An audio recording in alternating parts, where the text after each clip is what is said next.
This week on Vaticano. 800 years ago, during the Fifth Crusade, St. Francis of Assisi traveled to Egypt to bring the message of peace to Muslim Sultan Al-Kamil.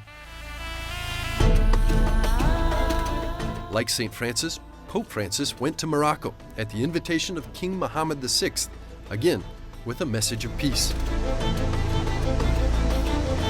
In this special episode, we follow the Holy Father on his journey of dialogue, peace, and hope in the land of the sunset, Morocco.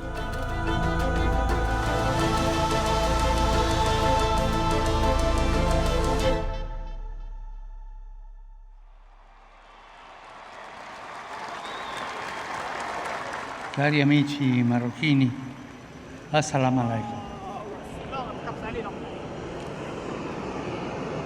On March the 30th, Pope Francis touched down in Rabat, Morocco, a servant of hope and a messenger of peace. وعند سلم الطائرة أمير المؤمنين صاحب الجلالة الملك. But the story begins centuries ago. This Francis came in the footsteps of Franciscan missionaries who arrived here almost exactly 800 years ago.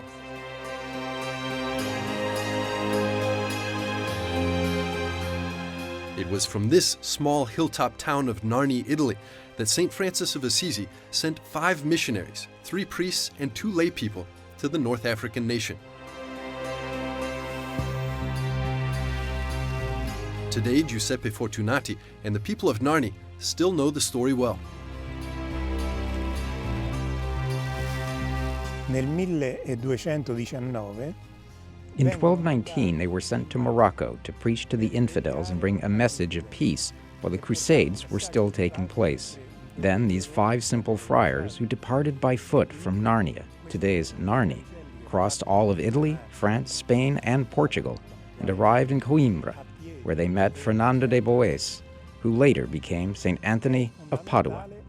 The meeting of these 5 simple friars with Fernando is fundamental, because Fernando in that moment understood that the true faith of Francis was stronger than anything. And then this fact was reinforced by the martyrdom of the friars. They had gone to Morocco and were beheaded. The 5 heads were eventually returned to Coimbra. E le 5 teste ritornano a Coimbra.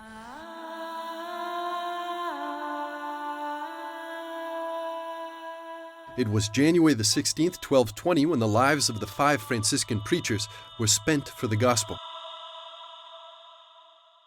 It looked like the end, but indeed, it was the beginning.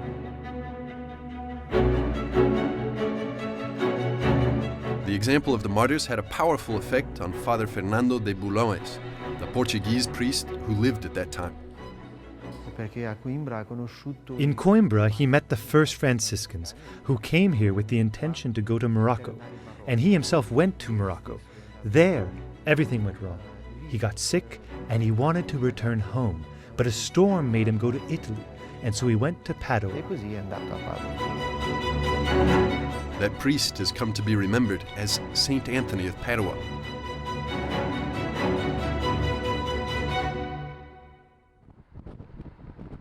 The courage and witness of the first martyrs would continue to inspire the Franciscans and other Catholics to remain in Morocco, where they still are today. Father Manuel Corrullon is their protector. Then it's necessary to understand the moment, the spirituality of martyrdom, that it was very important in their century.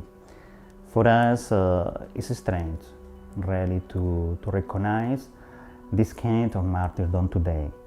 But it was an important moment also for the order, recognizing that it was possible to do things in a different way. Recognizing the martyrdom of those friars, but especially the friars were taking care of the model that St. Francis was showing with the meeting with the Sultan. And after that, the Franciscans were arriving, following St. Francis, this kind of dialogue and service during 8th centuries. And then I think that it is very important, this presence and this way of understanding things today according to the model of St. Francis. And that's why Pope Francis went, at the invitation of the King of Morocco, to mark the anniversary to visit the Catholic community and to take up St. Francis' mission of outreach to Muslims.